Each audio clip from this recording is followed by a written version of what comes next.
Welcome to another episode of the Public Works Podcast, where we shine light on the people and the stories that keep communities moving forward and functioning smoothly.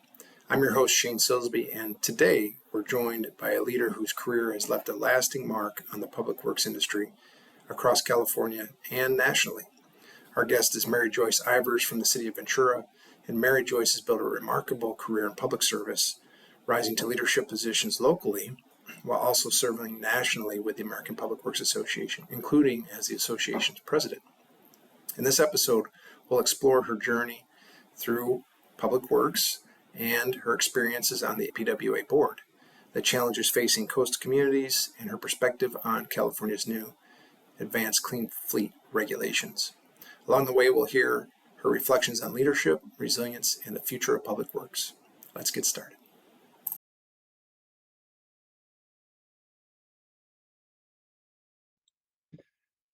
So welcome back, everybody, to the Public Works Podcast. I'm your host, Shane Silsby, and today we're joined by Mary Joyce Ivers from the City of Ventura in California.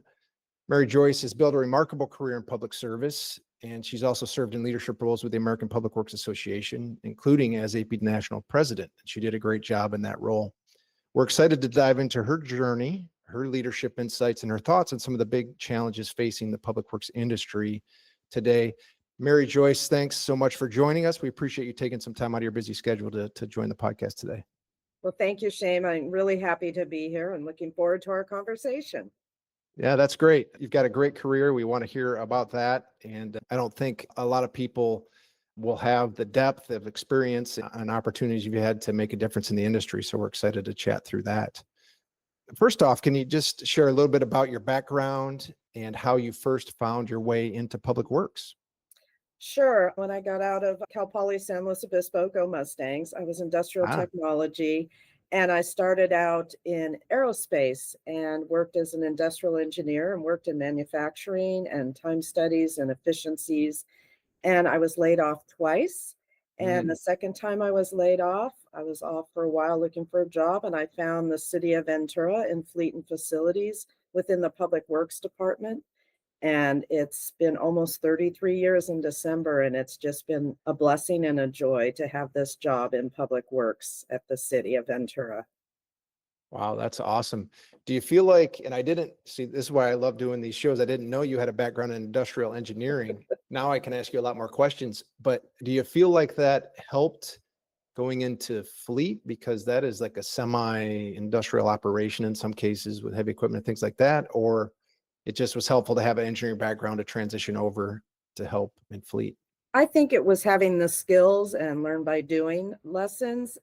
Coming in, working, writing specs for fleet and facilities projects. I learned as I go, but I think being humble and really talking to the people, like I would go out and talk to the operators or working on fire truck specs, talking to the firefighters and saying, how do you need this equipment to do what you need to do? And how can we do it the most efficient and, keep it reliable and maintained and productive and working really well, as well as having the opportunity to analyze what new technologies are out there, what's being offered, and what's the best fit. And of course, being very respectful of taxpayer dollars to make sure we're getting the best value for what we're investing in with our, for example, fleet or within our facilities projects, for being energy efficient and durable and providing great resources and infrastructure to our community and city. Yeah, all very important, and appreciate that perspective. I think a lot of our listeners can relate to that, the public service elements of that, but it's always good to remind everybody what we're trying to accomplish through public works and public service. So talking about your career a little bit, we talked about the what you're doing, but the how of that, you mentioned a little bit how you got to that point, but how did you continue to then build your career in public works? And we'll talk about maybe some outcomes of that, but you kind of said early on, you industrial, then you came to the city, and then 33 years later, here you are. But something's happened during those 3 decades, and you must have started when you were 5 years old at the city. So that's very cool. You're kind. That they allowed that daycare program. So like during that 30 some years, how did you work through your career to get to your point now? I think having the passion for what we do within Public Works and enjoying what I've done. I've had a lot of exciting projects, working with a lot of great people, taking on challenges, getting out of my comfort zone and Mm, really trying new things and building up my confidence that, I could do that. And then getting into leadership roles. We've all had setbacks. I had a setback and really had to go, had to have some coaching and training, but I had made the decision that I want to do better and improve and be a better leader and care about my team. And I think having that caring people, I love people and I get energy off of working with people. I think that's helped. And I've had, one of my like highlights of my career is people coming up to me and saying they want to work for me. I that's don't know, great. I'm just who I am and want to do a good job and care and being honest and learning from our mistakes. I think it's okay. We make mistakes. That's what I've worked with our teams on. If you make a mistake, be honest with it, but how can we move forward and learn from it? And that's okay. But you don't want it to be illegal, unethical, or whatever, but really setting that tone and really, Yeah. checking in on how our teams are doing. How are the projects going? Is there something more challenging you'd like to do? Or, asking them to, if they want to do something different and giving them those opportunities. So I think me personally, as well as having awesome mentors and leaders, as well as the team working within my team, it's just great to work with everybody and know that we're making a difference and we want to do the best for our community. Yeah, you talked a little bit about authenticity, and I don't think that ever goes out of style. I think people definitely want to work more with authentic leaders than maybe not. Also, I think you're touching on a point where, you know, leadership in public service, especially, it's a process, and the best that I think people are at their job or their role is the day they leave that role, right? Now they've mastered, but it's hard to hold them to that level of expectation the very first day of that job, right? It's all learning, especially Right. public sector. Things change. You talked about being excited that people come back and say they enjoyed working with you, but looking back, are there other projects or accomplishments that you're proud of and want to speak to for a minute? There's a lot. Many, yeah. Everything's been rewarding every day. When you talk about leaving your role, I'm going to have a really hard time leaving my role. Mhm. Everybody's, getting closer to retirement, but it's okay. I think a few of the things are, well, number one is, my family being able to have a work-life balance and raise our children in the city of Ventura has been awesome. And having a job that allows me to do that with the family. A few things. We've got our iconic Ventura, which, has sustained Mm, damage through the years with storms. And we have a lot of community support. It's most photographed piece of our city. It's beautiful. You can walk the pier and go see our national park of Channel Islands. It's a beautiful area in Ventura. Come visit. We're an hour north of LA. And that's been rewarding to see the community support and providing that infrastructure and recreational enjoyment.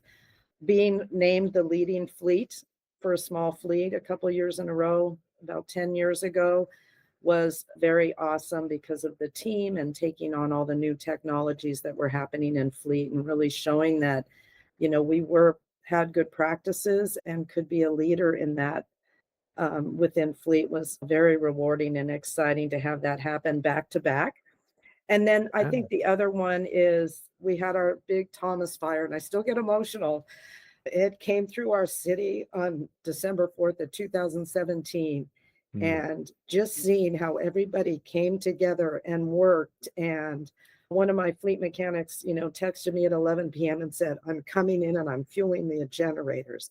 We called the fuel supply. They came in and we supplied over 8,000 gallons of fuel in a week to all the firefighters that came to help protect our city. So, having those relationships and partnerships and, knowing who you can depend on and working together, I think that was a big thing, working together and seeing, as national first responders. And that's something I wanted to mention. October 28th is our National First Responder Day. And it's really important to recognize that our public works teams, they are first responders for police and fire.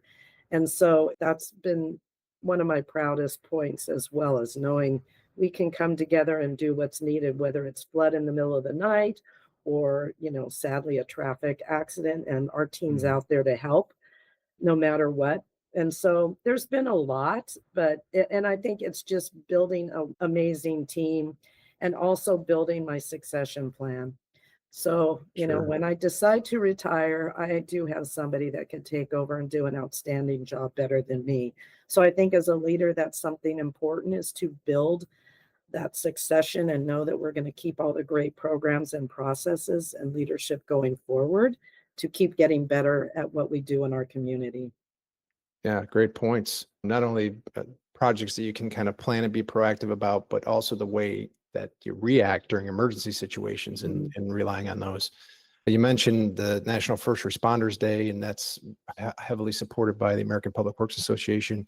I wanted to talk to you a little bit about that because alongside with your work in Ventura, you've been incredibly active with PWA at the regional, state, and national levels. And that's extra. That's volunteer efforts outside of your regular job.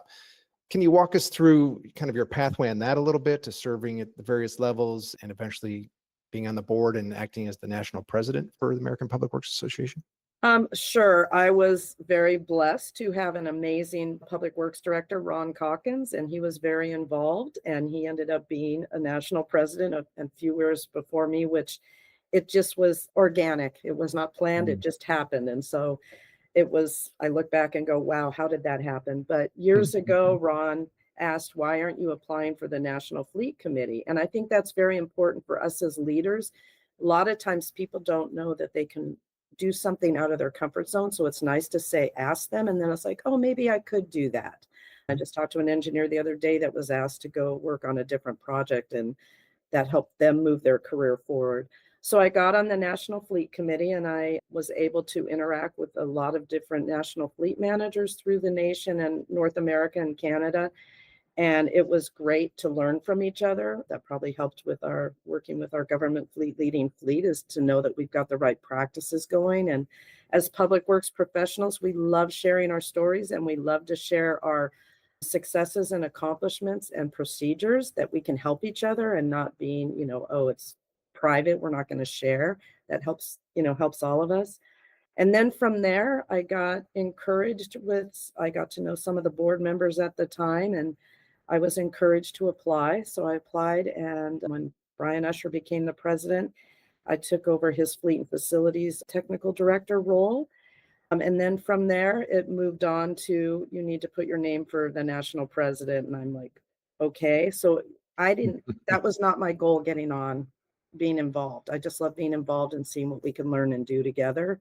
So that was great. And I was selected. And then I'm very thankful my city was allowing me to do this volunteer, as well as my great team supporting me, as well as doing my job. I had the time and energy to do it. I was the pandemic president, something I'll never Yes. forget. So during COVID, I was the national president, but we worked really hard together, not only to keep our city employees safe, but also as an association across North America, and to, meet and try to figure out what we could do to make sure everybody stayed safe and had the tools and resources they need, as well as continuing the monthly webinars and technical information to keep people involved and engaged and, helping. It just worked out, and it was a lot. It's great. So if you have the time to be involved at your chapter or branch level, volunteers are appreciated. You can do it at any level, and it becomes a family. And I know that's what President Dominic Lavardi had said. The APWA family is very rewarding and cares. They'll reach out and say, how are you doing? Or, we lose a member and we reach out to the family. And it's just another part of our personal and professional community as well. And a lot of great technical information through APWA with the collaborative associations to help in your careers, and great people. It's been great to meet everybody, and from all over the country. And we have similar challenges and problems. We don't have snow, but it's great to see what other people do with their, snow fighting and processes. And it's very similar processes. You're just dealing with different challenges within your infrastructure and helping with funding. Like, I know, Shane, you're very involved with advocacy at, the national and our state level. And it's really important to have that support, what we can get with the government support as well, because they manage infrastructures also. So For a sure. little bit long, but No, great. and what we're doing here is advocacy, right? We're advocating for the profession, trying to get the stories out there, help people Right. learn more. So appreciate your efforts in that. You Mhm. mentioned a lot about people and working together. Do you feel like your PWA service, and I know you continue to serve, but your experience helped shape your perspective a little bit more on leadership in public works? And then we're able to bring any of those lessons maybe back to Ventura that you might use now on a daily basis in your work? Yeah, learning how other people manage their challenges and trying to, bring that back. We just had our third reaccreditation. So the accredited Right. agency was looking at our practices and seeing how we're doing things. And that was a lot of work, but it's very rewarding to document how we're doing. I think, knowing what's happening at the national level was very helpful to be able to, share that within my local city agency, and just talking to other leaders within public works. We all know the leadership versus management and all that, but everybody throughout the organization is a leader. So it's great to promote that and encourage that, and just sharing how we can help each other. For sure. Oh, that's great. We talked a little bit about advocacy there. Another big topic, a little bit nationally, but highlighted in California that you and I have been working on a little bit, is the Advanced Clean Fleet regulations, known as kind of the electric vehicle, the EV mandate, or the zero emission vehicle mandate. And that is reshaping how we think about government fleets. It did have an application to all fleets or all vehicles, and then that's been modified with some federal actions. So now it's kind of left only to be addressed with government fleets. You have firsthand experience with this issue, so I wanted to get your perspective on this. We are trying to advocate, but what do you see as the biggest opportunities and the biggest hurdles for local governments in meeting these new requirements in this kind of new age of fleet vehicles? I was a proponent of electric vehicles on mid-90s. It started when we were supposed to have the mandate. So we had some electric vehicles, then they standardized on the plug, which was great, and manufacturers were able to meet that. We were the first in our county to get our electric vehicle charging stations installed about 15 years ago. And so we're very supportive of electric vehicles. We do have, electric vehicles in our fleet. And so these regulations were a little hard for me because of the costs and the availability of the heavy duty and medium duty vehicles, which is what the clean fleet is requiring us to do. And so that's very challenging to put a mandate down that we can't meet because the manufacturers can't deliver. We do not have the infrastructure from the power companies. I know everybody's working on it, and I think we want to do the right thing, and we have been committed to protect our environment, and we have our climate action and resiliency plan, which includes all of this. We've just installed 2 large solar power arrays with a partnership with Forefront Power through a grant. We just replaced our electric vehicle stations because they ended their service life, and now we have new ones with Positive Energy. That was a grant. And then we did our LED lighting retrofit. So through the years, we've been doing probably the low-hanging fruit, but we've had hybrids, we've had plug-in electric vehicles. Getting into the medium and heavy-duty trucks is a challenge. We're concerned, or I'm personally concerned, and I know that's what other fleets have had a concern about in their communities, especially with utilities, is emergency response and uptime and backup power. So we really have to do a better job of really planning and thinking it through. Just at my maintenance yard, we have 465 vehicles and equipment, and some of the utility water vehicles are exempt, police and fire exempt. I think more public works operations need to be exempt. For us to install just the electric power infrastructure at our yard was an estimated over $2 million.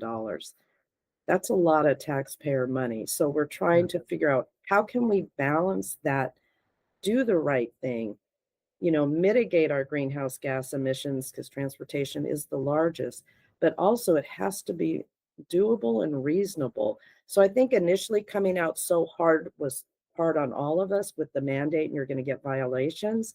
And really, we had no alternatives. But now seeing just last week that they're saying now 100% of vehicles you buy by 2030 should be electric. So I can see now that in California, our Resources Board and the ACF is looking, how do we make this where we can make it a successful and affordable and have the right infrastructure and resources and the backup? So I think a lot more advocacy and planning is needed. And we're not against it, but it's got to make sense. And so some of that is my personal comment, but we're going to do what we can to do the right thing and protect our environment. That's one of our strong strategic goals at the city that I think we've been practicing for a long time. But so this is a new challenge we're working on and implementing as we go with lightning trucks and such to try to meet that requirement. Yeah, you mentioned it's a personal perspective, but it's also because you're an expert in the field. So that gives you that perspective. I agree with you on the sustainability front, right? Transportation emissions are the largest emitters of greenhouse gases. And I haven't talked to a public works professional that has been opposed to that concept. But you talked about the practicality of especially medium and heavy duty vehicles, where you and sometimes could pay at least twice as much for the same type of vehicle, but get actually less service. And then because of battery life and things like that, you mentioned you might actually need to buy two vehicles to replace one. And then you mentioned, responding to emergencies. There aren't a lot of charging stations out in our, wildlife areas. So those are all the practicalities that we're trying to elevate, as you know, and try to be practical about it. As demand is reduced because of the private sector not having to comply anymore, then the shift goes only to local government. So less demand means more higher prices, right? So that's the challenge. Obviously, you mentioned this a little bit on advocacy, but that can lead to legislation, changing state laws. Do you believe that there could be a legislative solution at the state level, and something that would help cities and counties with this issue or the migration? And what do you think some practical points of that legislation might be? Exempting other public works vehicles so that we can have the same exemptions, because we are first responders helping with our infrastructure and the health and safety of our community. I think that would help. I think really looking at what is the practicality of it. We have done other things in our fleet. We've used recycled tires on fire trucks. We've used the diesel, re-refined oils. We've done what we can to, and as well as a strong preventive maintenance program. Those are the little things that we can do to help have cleaner emissions with our vehicles and equipment, no idle policy and all that. So there's other things we've been trying to do, but yes, legislation, it's hard when it comes out and they're threatening violations when we can't really do what we need to do to not get a violation. And so that's what's a little bit harder. And I know with, the incentives not being available right now, it is going to make it even more difficult. And I know there's been a lot of people at the table talking between the fleet community and CARB and really working through this. And I'm hoping we can come to a really good solution of really looking at what are the biggest impacts and how can we help reduce greenhouse gas and what else can we do and help the manufacturers. Because yes, if the private's not going to be required now, manufacturers aren't going to be able to produce. And you're right, Shane. Another example I have was purchasing a water crew truck, and it was going to be another $1 million for the infrastructure, the backup, and the cost of the vehicle. And so weighing the cost benefit analysis at the time was like, okay, we're not going to buy that truck right now. So those are just examples of what we're doing, but we are evaluating every fleet purchase, or like I said, with our climate action resiliency plan, we're really looking at other things that we can do. And like I mentioned before, some of the projects we already have implemented to offset some of those, emissions and protecting our environment. Yeah, it's interesting. You mentioned the cost benefit analysis, which I think is good strategy. The challenge I think many local governments have, in the example of your water truck, you pay $1 million more for that. Well, that $1 million is not given to your agency to make that decision. You have to now take that money from other services, other things you're trying to provide. It could be even police and fire dollars Yes. that now have to get shifted to try to pay for these types of vehicles. In some cases, ratepayers from a water system or something might be able to contribute to that, but now your water rates are going up again, or not getting increased service, right? You're just paying more. So I think those are the practicality changes. I know that I was involved in a couple of bills, one AB, which was asking for a 10-year pause on violations. You mentioned the violation issue. Yes. For especially medium and heavy duty, right? Public works vehicles, Mm-hmm. those things are not readily available. You can't go down to your local automotive dealership and buy these things. And that failed, and even with mass support. And then the latest one was SB 490, which was asking to kind of shift and bring those types of public works vehicles, medium, heavy duty, into the classification of emergency responders that you mentioned, which would Mm-hmm. give them the same exemption for police and fire. So I thought a very practical legislative solution that is real, also with great support, also was not successful as a bill. So we're continuing to look for ways through this, and I'm sure you'll continue to be part of that, but it's not an easy solution, right? There's not just push the green button and it's all set. Yep. The other challenge we do have, I do want to mention, is we've got our electrical utility provider has public service power safety shutoff.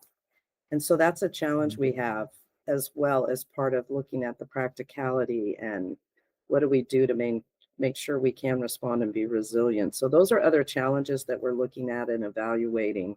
And they're doing that to protect the community as well when we have large wind events or dry weather and such. And so it's like, well, if we get a fire, how are we going to respond if the power's out? Anyway, so it's a challenge for all of us. So we're going to figure it out. We're going to keep moving forward and do what we can. And even if it's a little at a time, it'll build up and we're going to do a good job. Yeah. And we appreciate your efforts, obviously, at the state level and at the national level, but just trying to work on this issue. And then, funding, you mentioned, also is another big challenge nationally and at the state level. And so when funding is limited, purchasing options get limited, right? It's not a crazy stretch to imagine that. So another impact there. Yeah, it's hard for us we've tried getting through our air quality district. We've tried getting grants in the past, but we were too clean Oh, because of the makeup of our fleet and such. So it's like, oh, okay. wasn't dirty enough to jump in there. Right. Well, you mentioned, I'm just going to kind of put this question in a little bit, but you mentioned the emergency response, wildfires and all that. And I just wanted to ask you, being in a coastal community, I'm in Orange County in a coastal community as well, but every region has some different challenges. So from the city's perspective, you kind of have the wildfires a little bit inland, but on the coastal side, what are you experiencing as a city? And again, you need these vehicles to respond to that, but just what happens in Ventura that is maybe a challenge that people don't have further inland? Probably not, well, besides our geography, not much different than what other cities, local and state agencies are dealing with deferred maintenance. We're an older city, we're a mission city. And so we have a lot of older water pipes, sewer pipes, storm drain pipes failures, working on a project right now to replace one that we had a sinkhole. So those are challenges we have within our city. We have a beautiful coastline, like I said, with the national parks. We have the Santa Clara River, we have the Ventura River that are all within our city that outfall into our beautiful ocean. So we do have flooding, the coastal damage to our pier, our storm drain floodings. If they're older, we have a good preventive maintenance program, but things clog up and cause some flooding in areas within our city. We've got natural culverts and stormwater flow, which we call barrancas, which I know is pretty unique to California. Yeah. So it's trying to maintain those as well as doing our, weed abatement, vegetation clearing because of the potential wildfires. The other big challenge, sadly, with our, economy, we've got unhoused people living near our rivers that cause some fires and some challenges as well. But we try to help them and give them the resources they need to move to, live better. So these are some of the challenges we have, but we take it on one challenge at a time, and it's just a beautiful city and it's a lot of fun. And we do have the beautiful foothills, and we've got beautiful open space and a botanical garden and canyons that are walkable. And we have a lot of active transportation bike paths, and we have our beautiful beach, and we're doing some coastal resiliency projects at Surfers Point, and we have C Street for great surfing, and a lot of great, great community, very active, and we've got an aquatic center and that we were able to add. So a lot of these things, besides the basic infrastructure of keeping our streets paved, and we have a very involved community, which is great. I know some of the people like to report things, but we're trying to respond as best we can. And I think one of the greatest thing working for the City of Ventura is our team and our people. I always say we might not have all the up-to-date training per se, but if there's an emergency, like I started before, they're out there doing what they can to help the community, and as well as some of our fun community events like Art Walk, and that we're historic as well as new and moving forward. Like our Main Street's still a great downtown and was just voted to keep it closed. Main Street moved, so it's walkable and it's a lot of fun. And so there's a lot of fun things happening in Ventura, that as well as putting in the bollards and barricades to keep the people safe. So that's another big project we have in Ventura right now, is providing that experience for families and the communities and the retail and the culture. And so it's a lot of fun, but it's adding a fun element to what we need to do as Public Works to help make that a fun, inviting area. So that's a great commercial. So book your tickets to Ventura today, right? I love, as you can tell, I love living and working in passionate. Ventura, but it's not to put the plug, but it's like any other community. Really enjoy where you live and work and take advantage of what's offered. Really enjoying it, because everybody works so hard to make their community wonderful, and it's great to see what different area communities do. Because I had the pleasure of visiting other chapters within the states as part of my APWA role, and it was great to visit with people and see all the passion that they have for public works in their communities. It's great. For sure. Yeah, you remind me when you were going through that series of items for the city that I used to tell people, like, well, what do you do in public works? I'm like, well, public works is when you get up in the morning and you try to brush your teeth all the way to getting to your job. And it's everything in the built environment. It's everything to some extent. So appreciate you putting that perspective. Now, we've covered a lot today, right? We got into policy, into purchasing, into response, into city operations, and also talked about your journey at the city through to APWA leadership and looking toward the future. As you reflect on your career to this point, again, many years to go, but what advice, right? What advice would you give to the next generation of public works professionals who may want to follow in your footsteps or for a career like yours? I think make sure you have work-life balance, enjoy what you do. It's okay, follow your heart. I've had that in the past, you have a tough decision, your mind tells you one thing, but your heart saying no might not be the right step in my career, or yes, it is. Take that leap and take that risk and go for it. And I think, if you can volunteer, whether it's with your public works profession or within your community, we value all the volunteers of how they make our communities better. Be confident. It's okay to ask. And I think looking to the future of how can you help or mentor somebody or encourage somebody to get out of their comfort zone, and ask, have you ever thought about doing this? And I think a lot of people, when you ask, that's how I personally felt. It's like, oh, maybe I can do that, or maybe that's something I would like to do, and go for it. And I don't know, just be safe and have fun. That's my other one.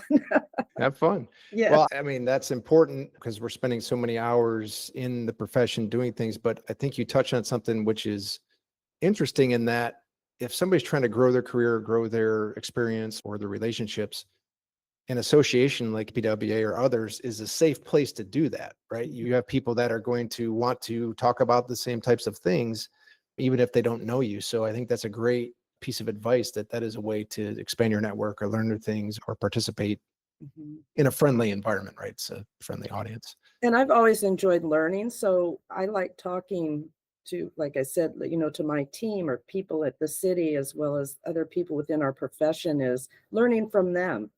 It's like we continue learning in it. That's what keeps it so exciting about what we do and taking on those challenges. For sure. Yeah. Is there anything else that you'd like to share with our listeners before we wrap up today? We really appreciate your time. Well, thank you for having me, Shane. It's great to work with you. I know you're doing a lot of great things with government affairs and with advocacy and legislation that helps us. And it's good to have from me your explanations so that I can understand what's happening at the local and national level too with the legislative side. But I think I appreciate the time, and I hope, some from our talk today, I hope somebody comes off with one takeaway that they're either going to challenge themselves or learn about or share an experience. I'm, happy to talk to anybody if I can share some information or try to encourage or help or learn from them. So I am available. So thank you, Shane. We're That's coming great. into the holiday season, so enjoy, take time with your families, and don't be stressed. It's Okay, always well, a good. new day. So we'll try that. Folks can get more information, I think, at apwa.org, and they could probably find you on LinkedIn, maybe, Mary Joyce, to say Yes. hello. That's great. But I did want to thank you for joining us today, sharing your story, your insights, your perspectives. It's been inspiring to hear about your leadership journey and the work you're doing to advocate for the public works industry. And for our listeners, thank you for tuning in to another episode of the Public Works Podcast. And we'll see you next time. Thank you so much, Mary Hi, Joyce. thank you. All right. Bye.